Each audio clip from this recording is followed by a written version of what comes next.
But the reason why I decided to come was because I always knew, for some reason, Kishen, I always knew that I wanted something bigger. I always saw myself doing something different. I see myself doing something big and massive. Number one, just know it's possible. And there was a pivotal moment where I was reading the book by Anthony Robbins called Awaken the Giant Within. I read that first chapter again, and that chapter hit me so hard because it spoke about, in order to have massive change in your life, you've got to take massive action. And at that moment in my life, I think it was at the age of 23, I was really battling between going abroad or staying. And after reading that, I said, okay, this is my sign. I've got to take massive action right now, leaving friends behind, leaving family behind. You mentioned something about being present. And especially with immigrating over to a new country, we sometimes have the flaw of always wanting home. And that flaw doesn't allow us to be present in our current space where we're at. And it's almost as if we miss the gift of being of our current environment, always longing for the past. They actually found that being in a new country wasn't as of a hard transition, different, where you could have had a major struggle, you know? Yeah, what was your experience like? You know, because I came at the age of 24, and because of that, I felt like assimilating was something that I'm capable of. The earlier you come, the better it is to assimilate. You know, the element of sports, more so the element of being an athlete, Kishen, when you mention that, I've got a saying that says, or one of the mottos, one of the core values of the cruise is athlete for life. Now with the principle of you being an athlete for life, it's a game changer because now you're able to say, hey, okay, you know what? I'm still an athlete. Now incorporating that same philosophy into your adult life, especially being now on top of it, being abroad with all the challenges that comes with it. Hi guys. Before we dive into today's episode, I've got a quick favor to ask. If you've been enjoying the conversations here on Zenit Now, whether it's helped you reflect, grow, or just feel a little bit more seen, take a second to hit that subscribe or follow button on whatever platform you're listening on. Subscribing means you won't miss a single episode, and it also helps more people discover the show, people who might really need these kind of real and honest conversations. And if you're feeling extra generous, leave a quick rating or review. It honestly makes a huge difference and keeps the podcast going strong. Thank you so much. Let's get into it. Hi everyone, welcome back to Zen and Now, the first episode of 2026, a new year, a new chapter, and I want to wish you a good year ahead, not just on the surface, but in a way that you show up for yourself. And today we have a very special guest, and I couldn't have asked for a better way to start the year. My first guest is Randall Mitchell, Cape Town born, retired Canadian Armed Forces veteran, and a content creator just helping Saffers, or South Africans as we say, all around the world in just trying to settle in wherever they are.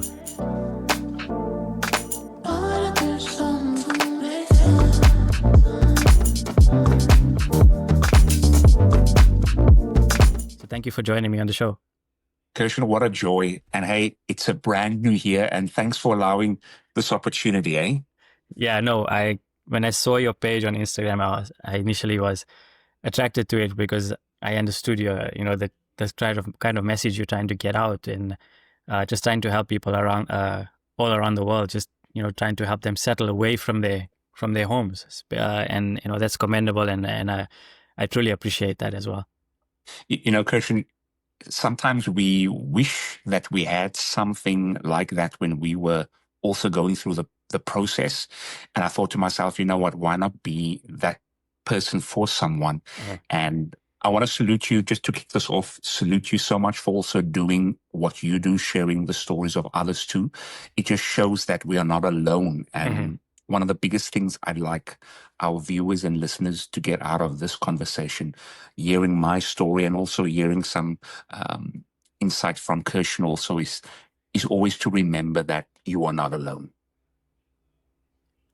Yeah, that's the most important thing. I think and I attest to that as well when we were moving abroad as well, or even going through just life experiences. I wish we had, just that person we could resonate with on the other side, and just to understand, okay, what you're going through is normal, and it's not something that's isolated just to you. Yeah, we do feel like that at times, but I think a lot of us are just looking for a little bit of help and resonation with just common people that we know. Yeah. No, it's so true. So true. I'm not sure, Christian, if you have a drink next to you just to lubricate your throat, Yeah, because we're going to have a good time. yeah, Okay, yeah. cheers to that. Cheers Cheers to to that. that. Got my coffee. Happy to go. Wonderful. Awesome. So Randall, just going back to your origins, growing up in Cape Town, what was that like for you? Influences, the environment that you grew up in, and just any moments that you could take away that you could share with us. So growing up, I grew up in a pastoral household where my dad is a pastor currently still, and my mom worked with him in the church.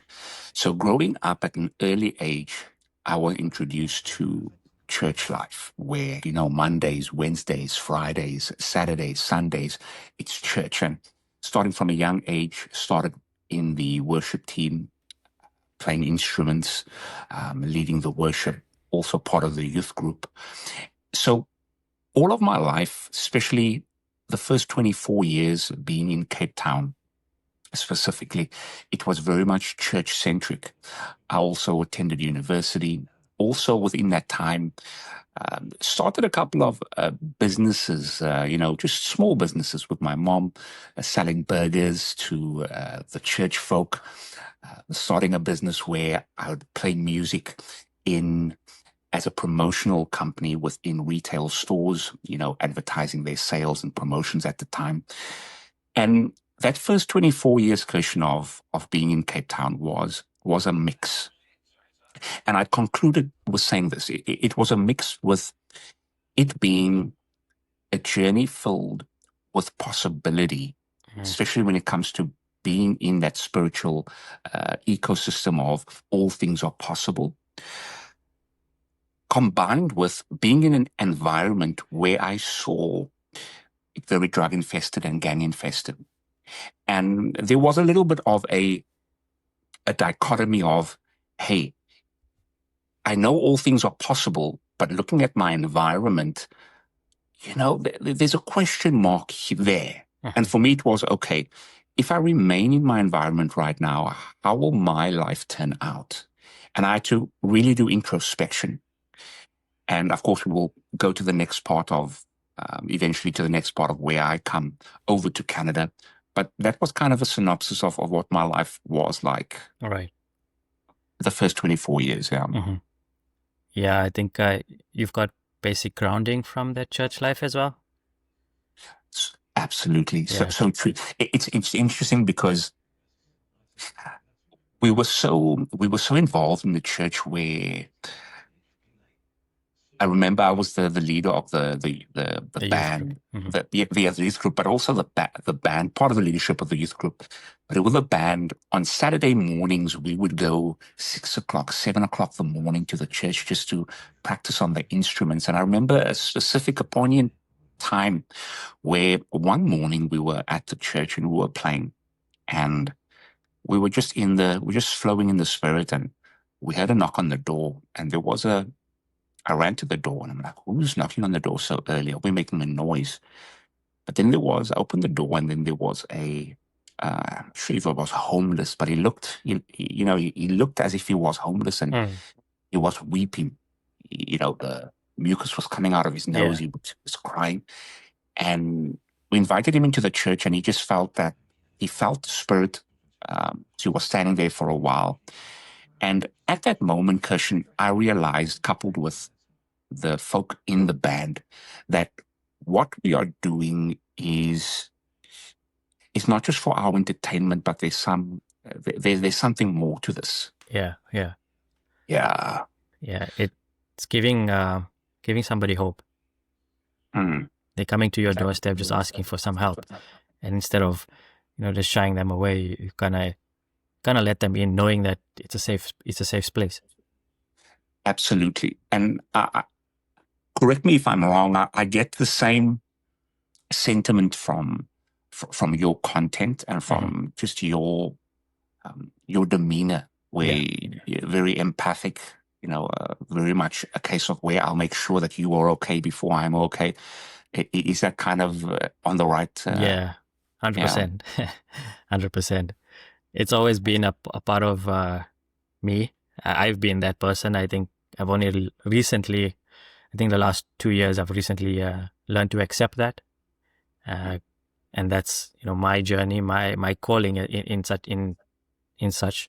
So I am kind of embracing it right now, and it's kind of feels good because I'm no more fighting who I am anymore, or kind of figuring out who I am, where am I going, what am I doing, those kind of questions that kind of just fell away or kind of got absorbed with just me understanding this is my calling in life. And yeah, I do kind of think of the other person first and then myself.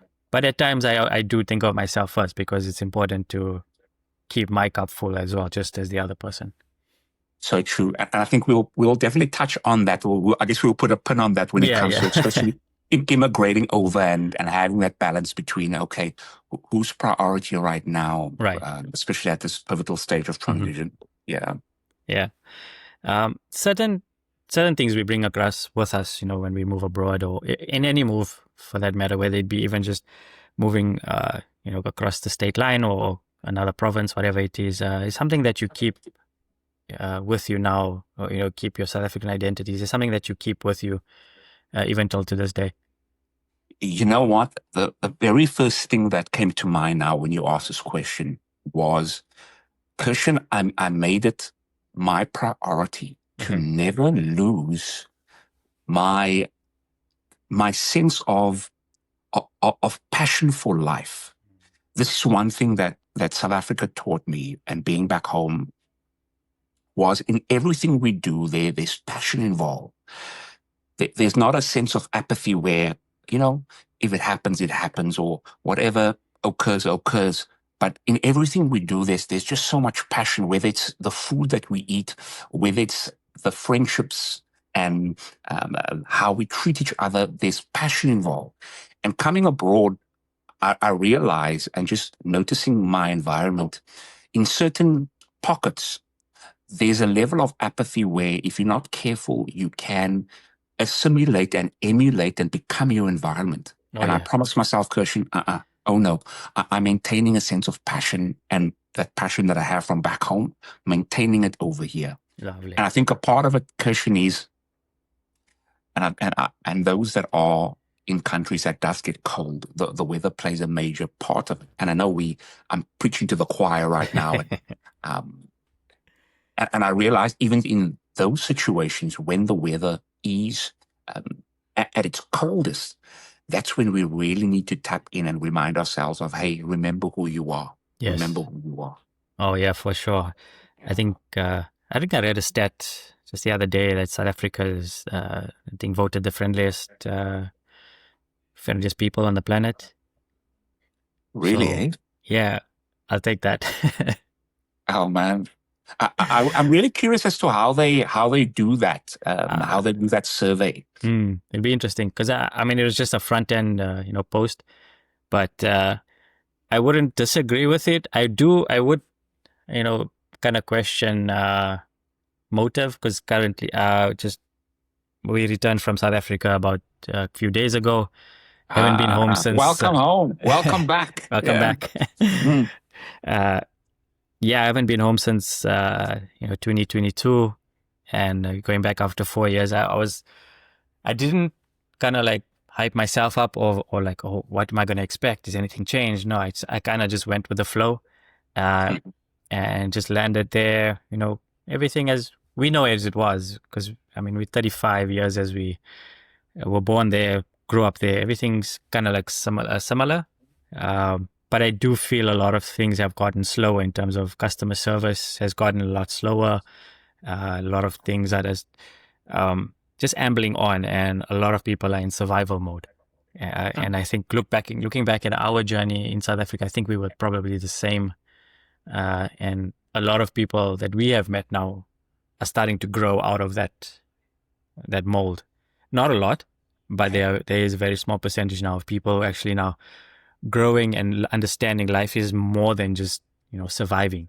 You can live Yeah. and doing what you want to, your passions, uh, Yeah. taking a break now and then, and it's okay to miss a gym session or something, but just to Yeah.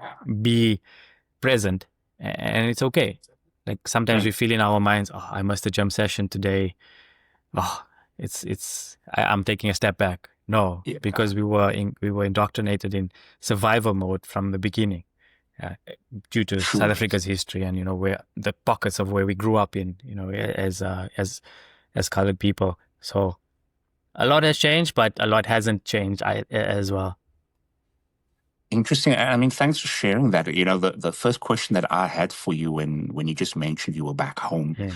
was, um, because many people when they think of back home, they think of everything that they've gone through, specifically the bad things. Yeah, And when you went back home, could you see, and of course, this goes without saying, share with me your honest opinion. yeah.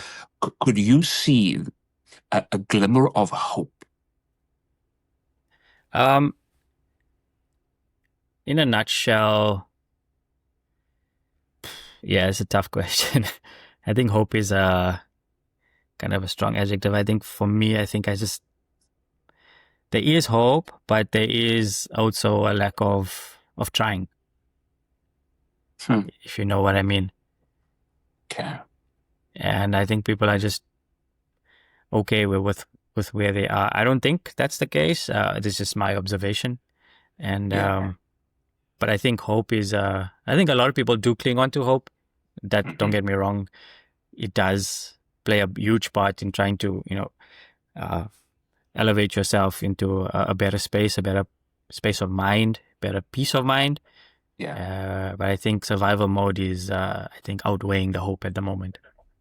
I can see your perspective, especially with, there's a big complaint. There's been a constant complaint from locals saying how the standard of living has been increasing, especially with Mm, tourists coming over, and now, inflation, prices of homes, rent, groceries, everything increasing, and how tough it is for locals now. mm, And it's interesting, Kishen, because when I went back, I realized that foreigners, tourists, really experience the best of South Africa compared to yes, locals. yes, It's almost as if, because I was taking Uber, and it's almost as if um, locals are driving uh, tourists around to enjoy themselves whilst locals are working, and just feeling and seeing that dichotomy. It was saddening, to be frank. yeah, yeah. Yeah. Because the one thing my wife and I, we kind of regret not doing when we were back home in South Africa is not seeing more of our country.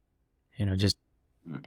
touring more of our country, just the isolated areas. You're from the Cape Francis to all the way up to like Uppington, and okay, I've been to Uppington, but just venturing or exploring new places where most people won't actually travel to, because we have such a beautiful country, and the Yeah. nature is seen is. I think also, I mean, we've seen nature in Canada. It's pretty special, but I think South Africa and Africa on a whole has that. And so I do encourage whoever is still in South Africa, if you do get an Yes. opportunity to try and explore the country, please do so. And you won't be disappointed. I guarantee that, because now living abroad, you kind of like, respect That's you yeah. respect the nature and the country that we have. It's just governance, and that kind of like puts a spanner in that works, because you're working to survive, so you don't have the opportunity to go out. But there is moments in your life where you're going to say, okay, I need a break. Use it for that. You won't go wrong. No, no, you won't. Were you able to see any places when you were back home, or it wasn't that kind of a trip, or what? Yeah, we did initially went to go to Mpumalanga, the God's Okay. Window. God's Window is a very special place for me. I kind of explained this before. It's kind of the place where, in my mind, I envision where when I'm having tough times, I go and just mentally just sit there and overlook the gorge, and whatever is bringing me anxiety comes along with me, and just sits there with me, and we all just kind of just marvel in the nature and then just be, just let everything subside. So being there in person was very special, and I think I hold that very close to my heart.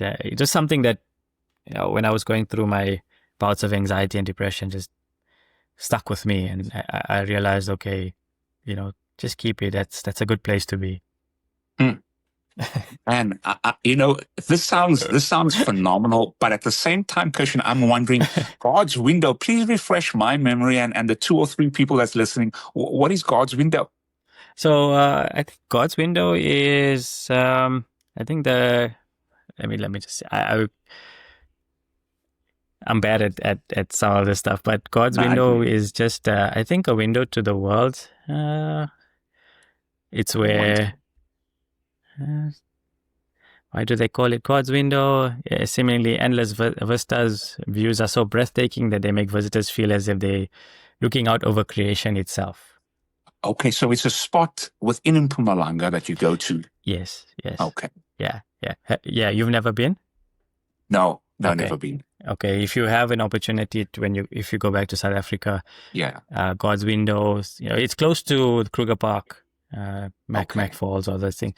But it's if you just Google it and you just look at the view, it's untouched. So I'm glad that's maintained, the untouched part of it. That's good. Yeah. I'm sure you took a lot of videos and pictures, when you were there. Yeah, just and I also just be right. No. Gotcha. Yeah, but to capture the moment was very special, and that's one part of the trip that we did do is go out to the Kruger, spend time in nature. And all of that. And then the most of the time back home was just visiting family and friends, reconnecting with new friends. And I think that was most of the crux of the journey. But it was good to be back, reconnect with your family again, spend time with the nephews and the nieces and the kids who are now grown up and like taller than you. Oh man, tell me about it.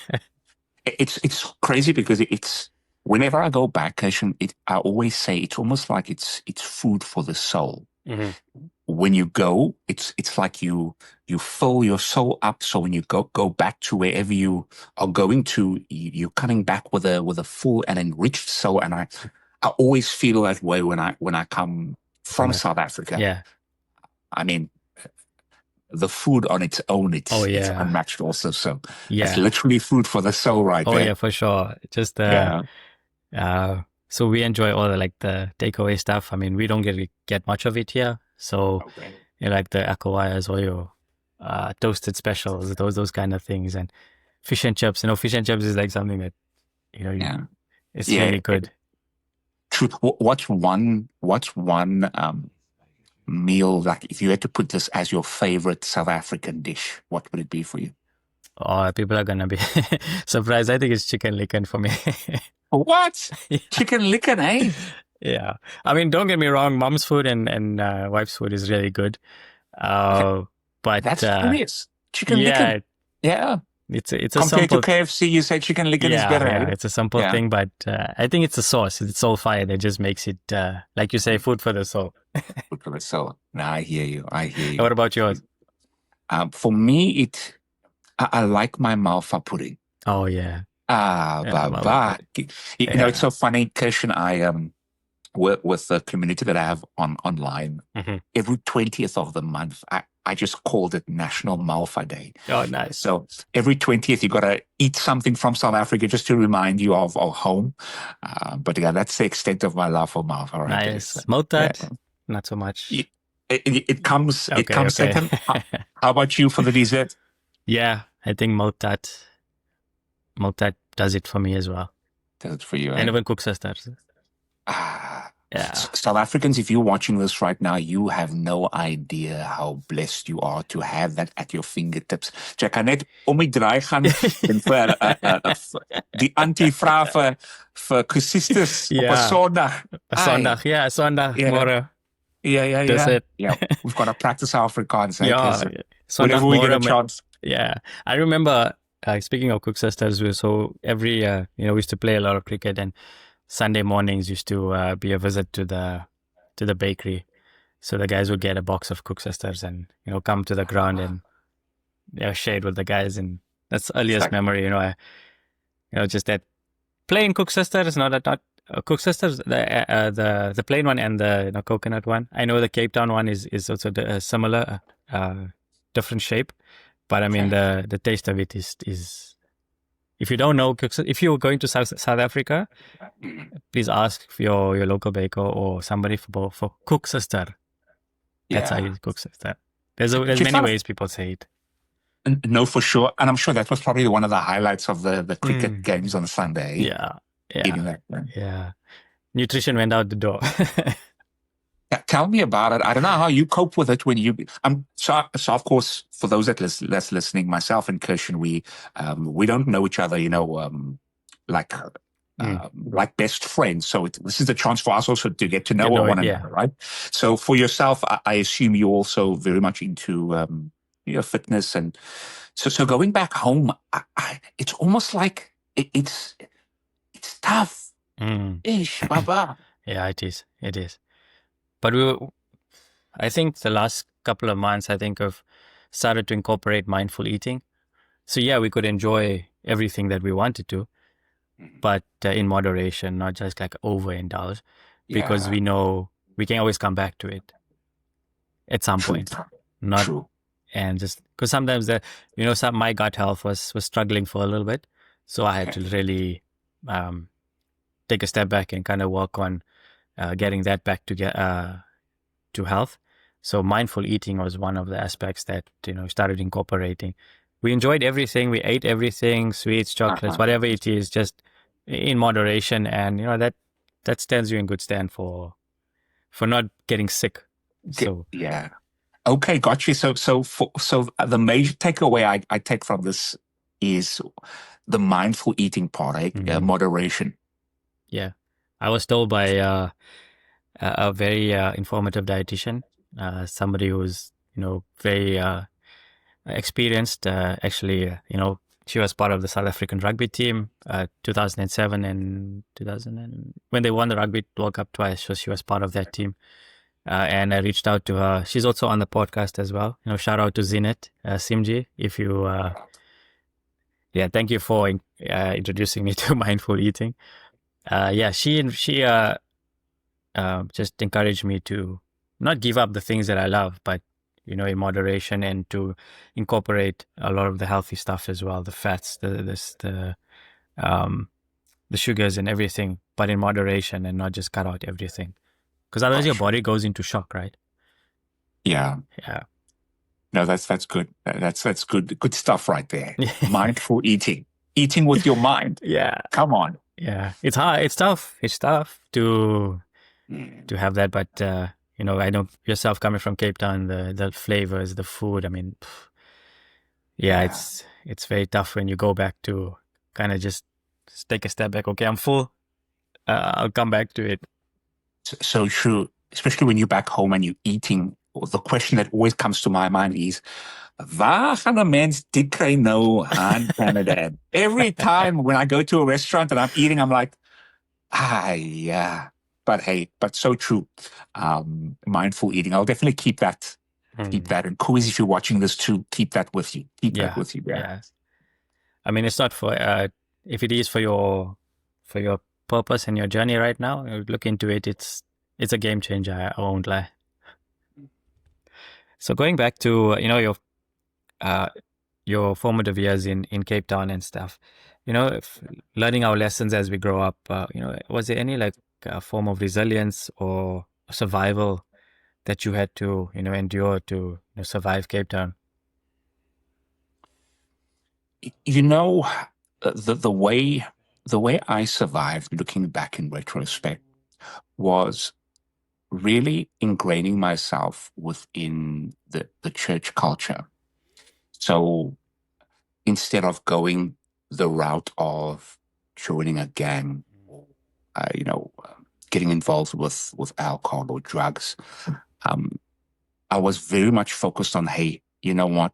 Because I thrived in this area of music and, being involved with the youth, let me just pour myself entirely into that.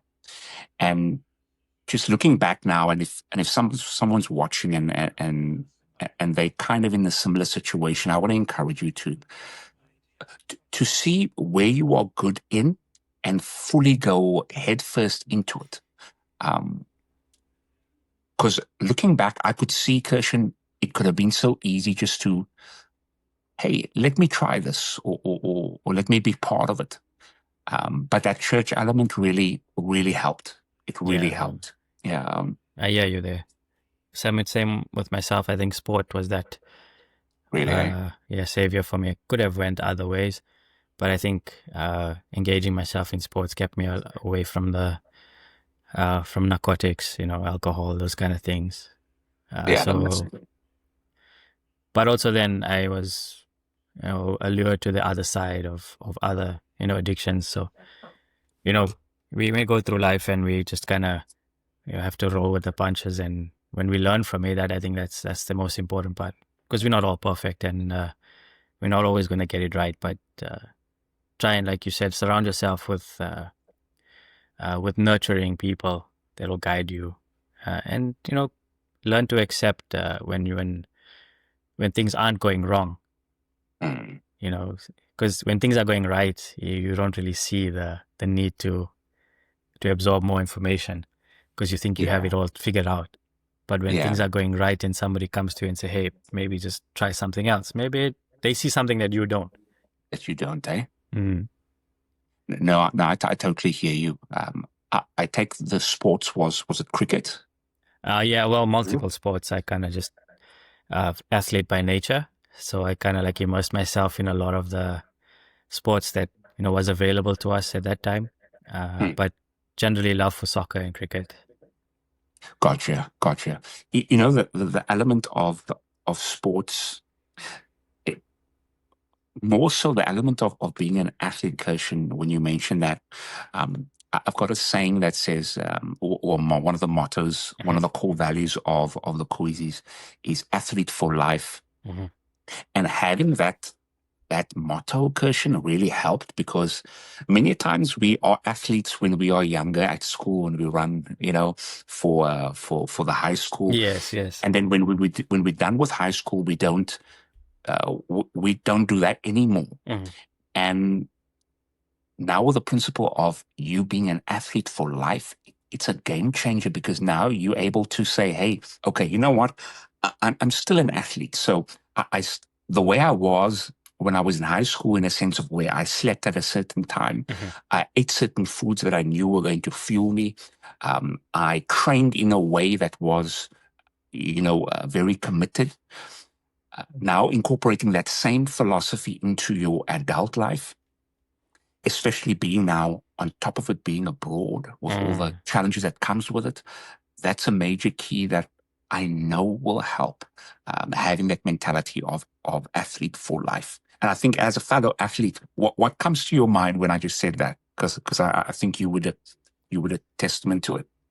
Oh yeah, for sure. I think waking up certain times, just going to the gym, getting that workout in, fueling yourself, like you said, in the morning, but just put some potassium into your body, just some, because I just generally work out on an empty stomach and just water, but I hear you, what you're saying is that athlete for life, it never leaves you. Never leaves, because it's something that it's such a core value that you take with you in life. I call it a core value because it's such an important part of one's makeup. To try and navigate adulting. Adulting is very hard. It's something that really works well. And funny enough, when I was in the hospital, one part of that non-negotiable was everybody wakes up at a certain time and exercises to get the mind. Okay. So that's part of the non-negotiable that everybody has to do, because you all have a specific schedule or routine, and that's assigned to your condition. So you'll do certain practices. Not everybody does the same, but exercise was one thing that everybody does. It's a non-negotiable. Yeah. Gotcha. Because it So just releases that, that good feel factor in your brain. so true. When you mentioned you were in the hospital, Mhm. was it working in the hospital or was it actually in the hospital? Oh no, I was admitted into the hospital Oh, as you were a admitted. patient. Okay. Yeah, yeah, Gotcha. yeah. So, so that key of so true. So now you're maintaining that same thing for the Oh rest of yeah, you. yeah. I mean, I'm also kind to myself when I don't get to it, but it's okay. I kind of like incorporate movement in some form of way, whether it be walking or uh, just some form of movement, stretching, yoga, meditation, whatever it may be, just to try and get some form of movement in. Yeah. And the holidays, I think, not too much of it, obviously, because you're driving most places, but kind of just take the time out to stretch now and then. But it's always part of your makeup. I'm not. That's if you know what I'm saying. Do you feel the same way? Yeah, it is, yeah, because especially if you were someone that did it at a young age, Mm. you now realize, okay, you know what, it's been with me for a long time, so it really is a part of me, you know? Don't go anywhere. We'll be right back after this short break.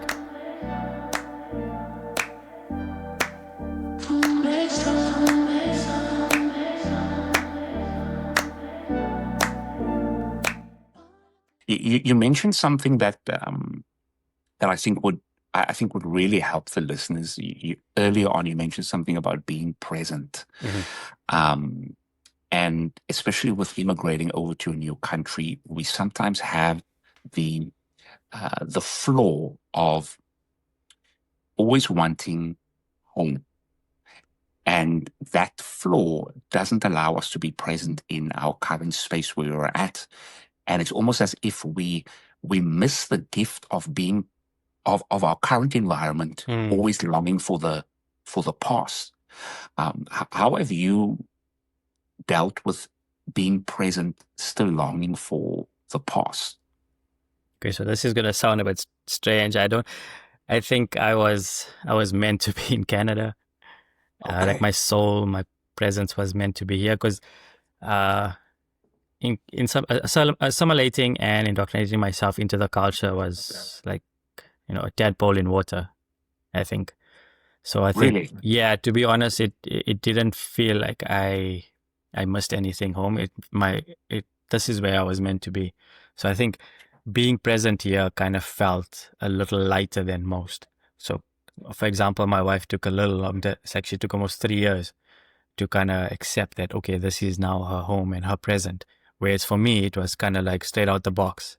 I knew as soon as I landed, this is a place where I was meant to be and fulfill out my calling. Yeah. Wonderful. I think, Kishen, there's a large portion of expats abroad that resonates with that. Hmm. That they actually found that being in a new country wasn't as of a hard transition, um, and and I'm happy for you Yeah. because it could have been different, Oh where yeah, you for could sure. have had a Because major struggle. You know, yeah, what was your experience like? because I came at the age of 24, I think it was a tad bit easier, Hmm. um, because of the fact that I was very young, I was very impressionable, Mm. and because of that, I felt like assimilating um, was something that I'm capable of. Now, that didn't excuse the fact that I had moments where I wanted to pack up and leave. And of course, we will definitely get to that. Yeah. But I think overall, coming to a new country when you are younger, it can be, not all the time, but it can be an a less challenging experience. Hence why if you're watching this right now and you thinking, should I come abroad? I'm still young. Should I go abroad when you're older? Just know that anything is possible at any age. Yeah. But from my experience, from my side, and just seeing others too, the earlier you come, the better it is to assimilate. You then grow friendships from the ground up, as opposed to if you come when you are, in your late 60s, Hmm. 70s, example. So yeah, it wasn't too bad of a simulation. Yeah. And Yeah. what was the reason for, for your decision to leave South Africa? You know, there was a few reasons. One of the reasons was it, and this may sound trivial to some, but on a light note, I always said, Kishen, you know what? Um, I told my Dad, one day I want to become a international motivational speaker. And I was like small. I was a small Yeah, boy because my yeah, dad used to always watch on yeah. TV of the preaching of Miles Monroe. I'm not sure if you've heard of him before, but Sounds he was familiar. Sounds familiar. yeah, he was an old preacher, and it was like I saw it and I said, okay, so in order to do that, I've got to be overseas. But I think on a on a more on a more serious note, the reason why I decided to come was because I always knew, for some reason, Kishen, I always knew that I wanted something bigger. Not saying that SA wasn't big enough. I always wanted something. I always saw myself doing something different. Right. And maybe you are watching this and you feeling that same thing where you thinking, you know what, I see myself doing something big and massive. Number one, just know it's possible. And there was a pivotal moment where I was reading the book by Anthony Robbins called Awaken the Giant Within. I'm not Hmm. sure if you've heard of that book, No, no. or heard of Tony Robbins. Yeah, I've heard of Um, Tori Robbins before. Yeah. no, awesome. And the first chapter in that book was called Massive Action.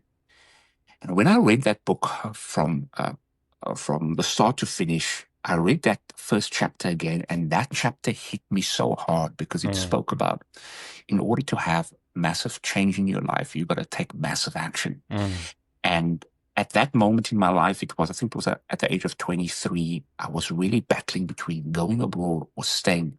And after reading that, I said, okay, this is my sign. I've got to take massive action right now, mm. leaving friends behind, leaving family behind, and leaving my comfort zone behind and taking that action.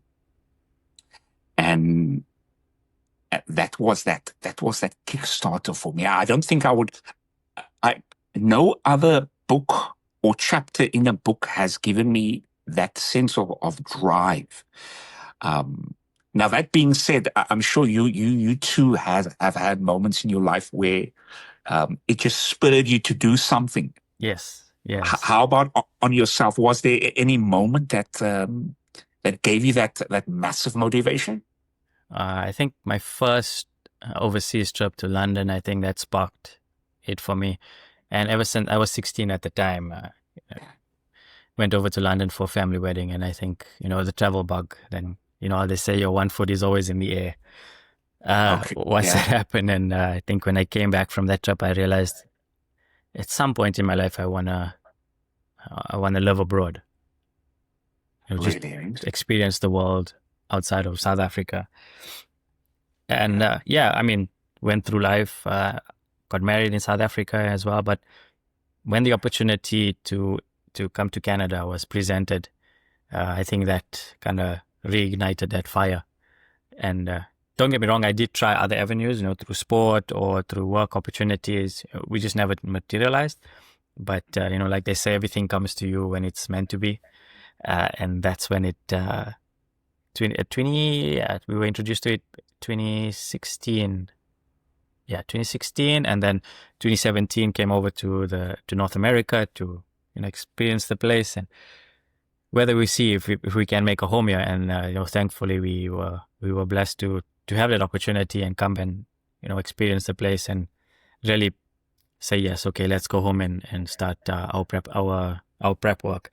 And Gotcha. yeah, lo and behold, a couple of years later, here we are, citizens of another country. Who would have said that? We were the first in both our families to actually leave the nests, and they always say setting up roots is always the hardest. So Yeah. we've had our ups and downs, but whoever's listening to this, remember, guys, it's possible. Don't give up. Just stick with it. I know sometimes it can get really, really tough, despair, challenging, but if you stick Yeah. through it and walk through it, you'll see the rewards of it. Trust me. No, awesome stuff, man. At the age of 16, eh? Sure, Yeah, that bug hit you early. yeah. I was Um, lucky. I was very blessed. I think, yeah, thankfully to my parents, they gave me that opportunity. no, for sure. When maybe just to put a bow on this, when I was at the age of 23 and Mhm. in my 20s thinking about coming to Canada, you always look at overseas as glitz and glamour. You Mm. look at it in a view of this is the land of milk and honey. I'm always remembered by the quote that said, um,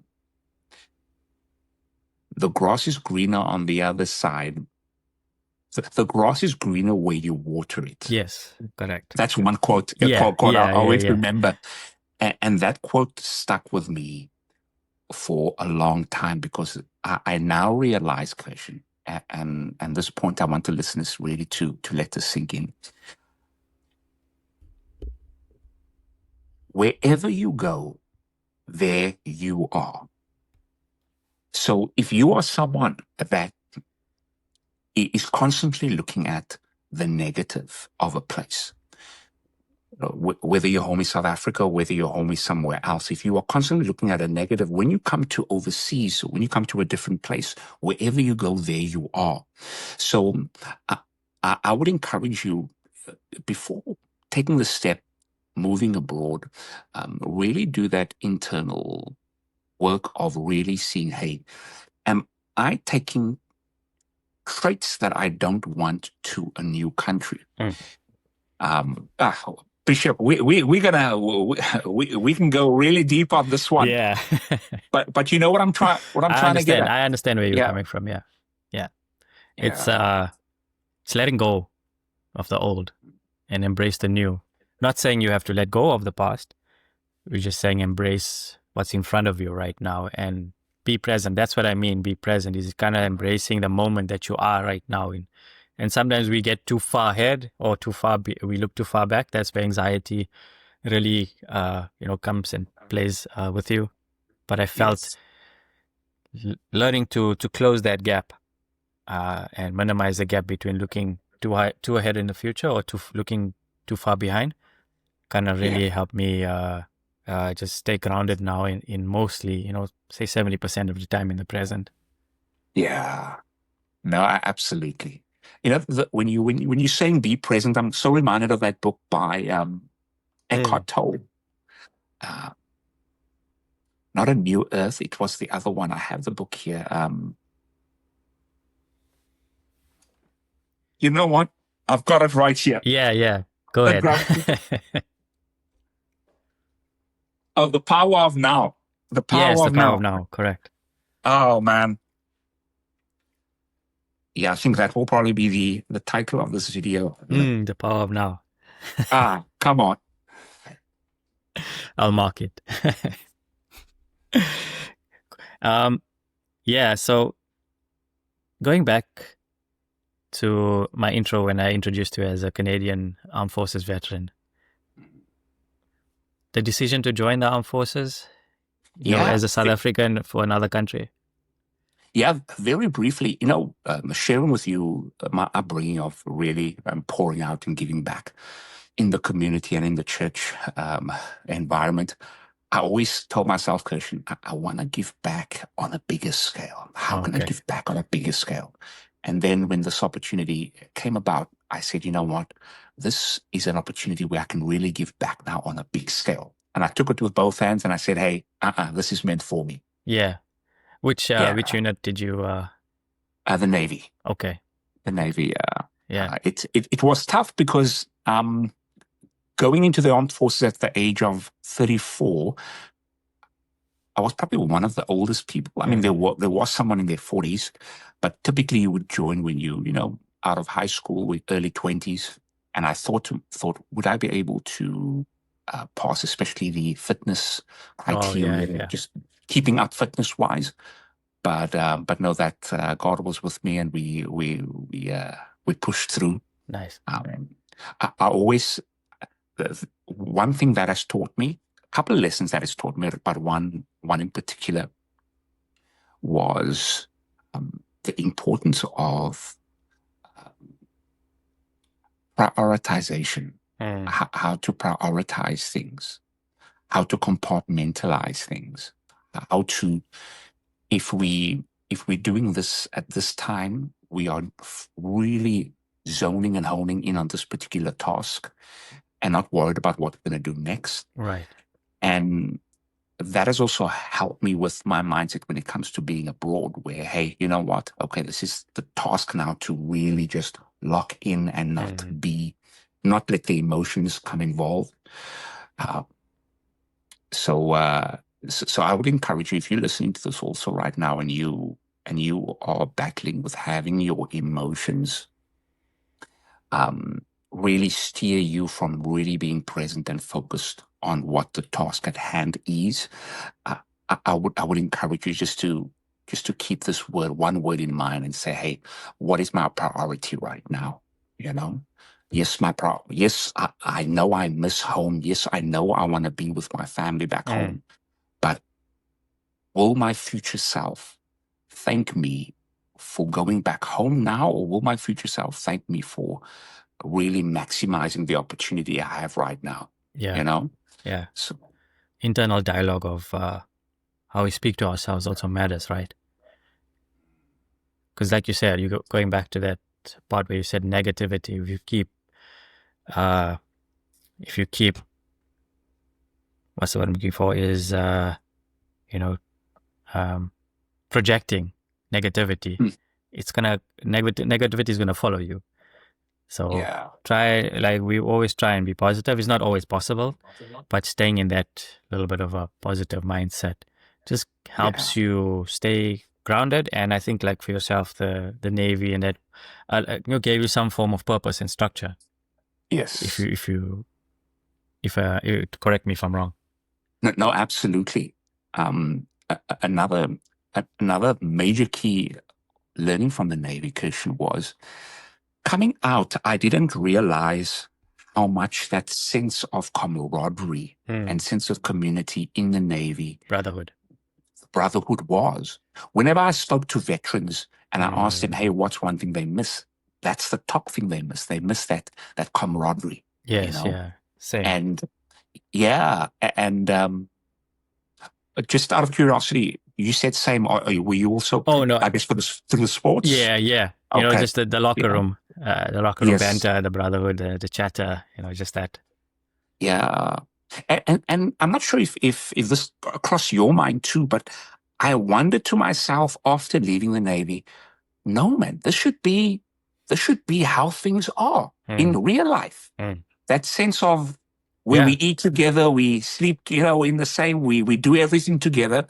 And maybe you're watching this right now and you are isolated because maybe you don't have kids, maybe you don't have family with you, and you are all in a new country on your own. One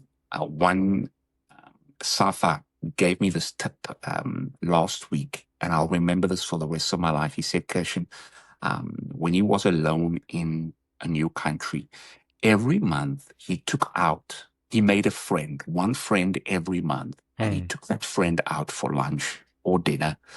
And for the entire year, he made 12 friends, and he's done this now for the past 3 to 5 years. Wow. And he's made some solid connections. And I think just coming back to the point of camaraderie and a sense of community, that's probably the top thing that will allow you not to go into that downward spiral of mental health. And I know they speak about this. For sure. I totally get it. Building a community from scratch after your formative years is very difficult, because we've seen Canadians and people who are actually born here, they grow up with their communities and their support structures, so learning to build that again, it takes a lot out of you, emotionally, physically, mentally, because you got to put yourself out there again, right? It's not as easy, and we got to navigate also nuances of a different way of life from what we used to, certain mannerisms and approachness. You can't just, Canadians are very, isolated, and they have to keep everything private. So Yeah. to get into those circles, but then you know that this country is also built on immigration as well. So there's a lot of us out there experiencing the same thing. So we all looking Have for that the in same common, thing. eh? Yeah, and we're Yeah. looking for the same thing. It's just who you resonate with on a level that you can tolerate. Yeah. No, Because no, not so everybody's true. your cup of tea. No, no, it is. And yeah, we'll definitely, I guess we're definitely jumping from one place to the next, but I think this is how conversations No, flow, right? that's yeah, exactly. Because like we said, you first, thank you for your service as well. And, we appreciate, whatever you've done Appreciate for it, the yeah. country. And, we have to commend that as well. So thank you for that. And, just advice for, in the manosphere kind of where we are in society for young men who are struggling with navigating, current pressures of life, especially men in their 20s and 30s, kind of like, because I see a lot of them like struggling to, stand up in their own manhood. Any advice you would give for them?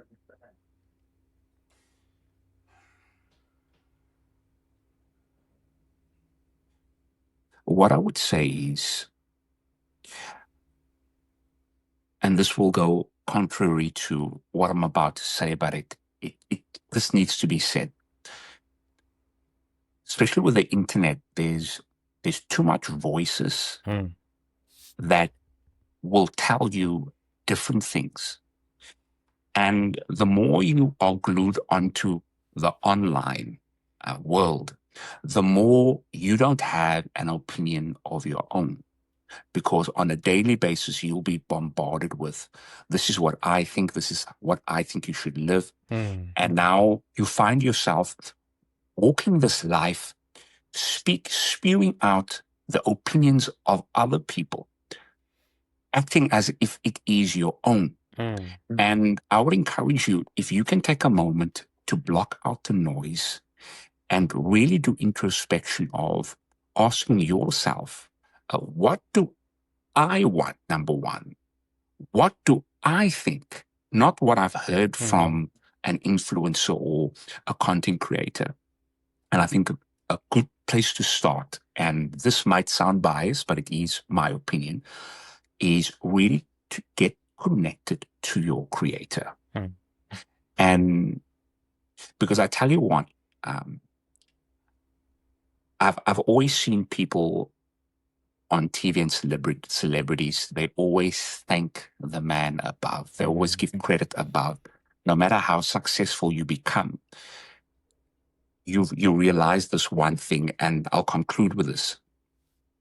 I truly believe that in all of us, there's a God-sized void.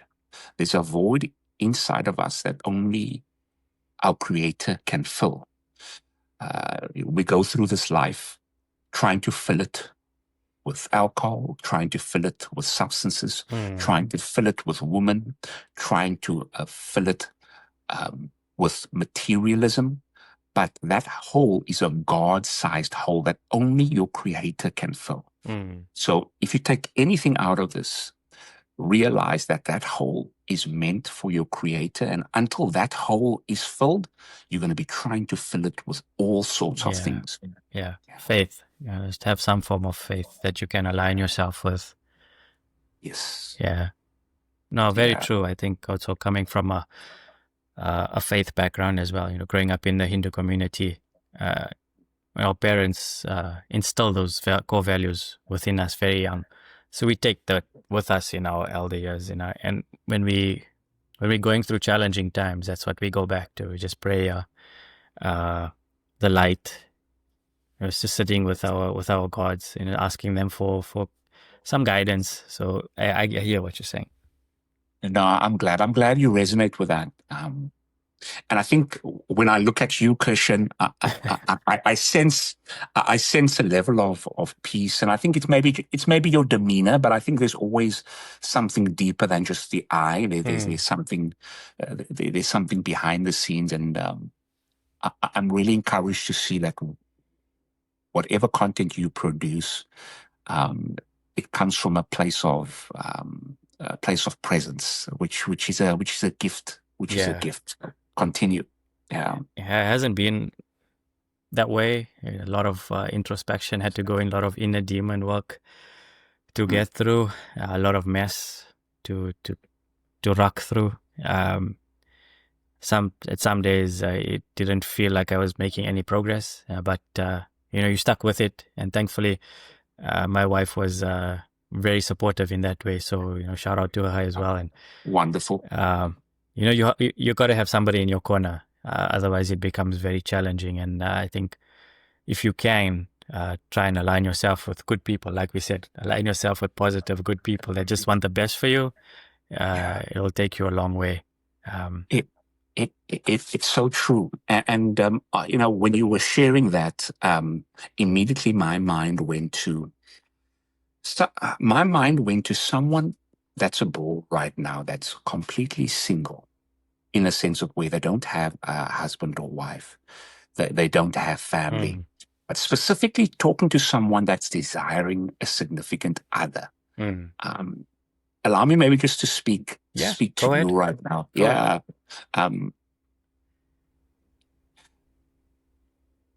No partner is going to fill a part of you that only you can fill. The excitement of dating someone abroad is exciting, no doubt. Being with someone that you haven't thought you were going to be with, a foreign individual, but you'll come to realize that if you're not comfortable on your own, being with someone is not going to satisfy you. Now, you might say, but Randall, I've been on my own for 5 years right now, and I just long to have someone with me. Fair enough. I'm with you on that one. I've been single for, you could say, for a few years now. Okay. But what I realized was, whoever you attract who you are.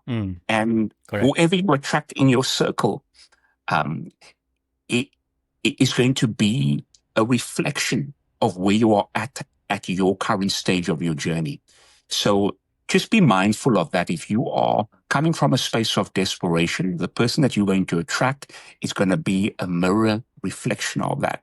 So do yourself and give yourself that gift of really falling in love with you again, becoming your biggest fan, taking yourself out. And I know this sounds cheesy, but until you can become comfortable going to a restaurant on your own and enjoying your own company. That's true.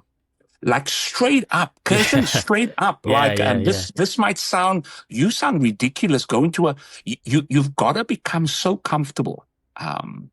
There's a sense of confidence that comes with that. So I would encourage you, become your biggest fan. Yeah, I always go back to that. Have you ever watched The Big Bang Theory? So there's one episode where Raj and he's going to this mixer, and say he wants Sheldon to go with him, but he can't go alone. Or he says, why can't I find somebody? So Sheldon says to him, but that's your problem. You can't be alone. So you're not able to find somebody to be with because you're not comfortable with yourself. I always remember that. I was like, oh yeah, it kind of makes sense. In the moment, I thought it was harsh, but now looking back at it, it kind of makes sense. Like you said, if you're peaceful with yourself, you'll attract whatever is it that you desire, because that will come to you. You don't have to, because sometimes we kind of go searching for it, and when we get to a point where we're not finding it, we get a bit desperate, and that's where mistakes happen. And that's where we need to be mindful of learning to pull ourselves back, because then ego takes over. And last year we kind of realized, both my wife and I, we pushed ourselves to a level where ego got the better of us, and we kind of, hurt ourselves in that way. So we had to take the time off to kind of, refresh, recharge the batteries, and then, start again. But that only comes with acknowledging that happened. Otherwise, you won't see it. You won't see the patterns that are actually happening. Yeah, no, so true, so true. Now, I'm not sure what episode that is of Big Bang, but no, that's some solid advice right there. Yeah. we take those for granted, and it's subtle messages like that can help us in everyday life. Yeah. And speaking of which, now you're living in Halifax, much slower pace of life. Was that something that had to get used to? Yes, it was. Especially coming from Toronto, living 13 years in Toronto, or rather 10 years in Toronto. You know how it is in the downtown area. But coming to Halifax, it was a blessing. It was the crime is a bit less here. It's much calmer, and this is the one thing and especially when it comes to environments that you're in. The power of your environment, Kishen, is so underrated. Yeah, it is. If you're currently finding yourself in a city where it's covered with just banana concrete jungle, nah? Everywhere you look, it's just concrete and there's no nature. You're going to be affected. Whether you like it or not, it's going to happen. Compared to where if you are in a place where there's a lot of greenery, there's open spaces, you're going to be a totally different person. So I want to encourage you, if you are someone that constantly find yourself, tense, you're on edge, maybe your environment is filled with ambulances that runs every hour, the traffic is hectic, really consider moving. Whether it's to maybe a different part of your city or abroad, remember that your environment is a major influence on you. And I think it goes even deeper into a cellular level too. Yeah. No, it's weird. We can't really explain it. Somebody always said to me, I can show you a picture, I can explain to you what it is, but once you experience it for yourself, that's when you kind of appreciate it. So we can say on this podcast, guys, go out and do it for yourself. But only if you go out there and do it for yourself, or you go and see it for yourself, would you really appreciate what we're speaking about. Because we were in your space, or if you're in that mind space at this point in time, because the unknown is always a bit fearful for you. So but if you take yourself out and you really go and experience what is it that you're longing for, what's the worst that could happen? You would not like it. Okay, cool. Try something else. And disappointments are a part of life, and we have to accept that that's also part of this journey as well. A lot of disappointments. Some things work. Don't get me wrong. Like the healthcare system, like the private healthcare that we had in South Africa was tremendous, was really good. When you come to a public health care system, you kind of appreciate what we had. And, thankfully that, like you said, there's pros and cons of everything in life. We've always taken that. And whenever anybody asks us about how is it living here, we give you the honest truth. We're not going to sugarcoat it and say, we talk bad about South Africa. And I saw something I commented on your latest Instagram, and somebody said to you, why do you keep, differentiating between the two? Just let it go. And I thought to myself, no, but that's not the case. We are grateful for where we come from. We are humbled, and we are thankful from where we come from. But there's just something personal within us that wanted to explore the world a little more. And that's okay. There's nothing wrong with that. Spot on. You know what I'm saying? Yeah. No, spot on. Spot on right there. One of the biggest mistakes I don't want, I want South as abroad to avoid is, and I've made this mistake, and I've caught myself, and the mistake is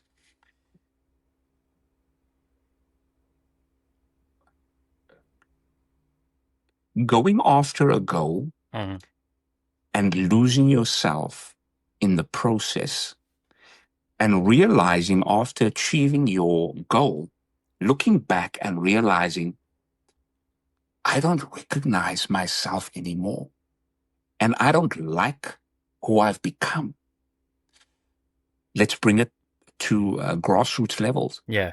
You find yourself in a country and you are deciding, hey, I'm just going to put my head down. I'm going to do what I need to do. And I'm not going to develop as an individual. In other words, I'm just going to make the money. And then once I got the money, I'm then going to take it and then go back home. You see, the danger in this is that you can get the money, but spiritually, have you grown? Mentally, have you grown? Psychologically, have you grown? Relationally, have you grown? And that is a mistake that I'd want you to really just be mindful of, saying, hey, you know what? On this journey that I'm at right now, whether you're in the UK, New Zealand, whether you're in America, realize that, hey, what's important is the inner work. Yes, the outer tangible things are important, but your inner work is far superior when it comes to the growth. So keep this in mind. Yeah. Please keep it in mind. I love that. I love that. The inner work is the most important part of all of this. Yeah, for sure. You know, Randall, we can keep talking for ages, but unfortunately, you know, we have to also wind down. But on closing reflections, you know, just a couple of things. You know, what does living with purpose mean to you today? It means asking the question of, how am I growing from this? Asking that one question. Cool. I love that. I think that goes into my next question. You know, one message you would hope the listeners can carry forward. I think that's just the growth part of it. But if there's anything else you'd like to add. Keep these 2 words in your mind. If you leave with nothing else from what I've shared, keep these 2 words in your mind. And these 2 words are, you decide. You decide what this experience of life is going to be for you. Of course, there are external influences, but you decide what you put in your mouth. You decide what you see with your eyes. You decide who you have around you in company. May this 2026 be a year where you become so intentional on deciding how you want to live this life. Accountability as well. Yeah.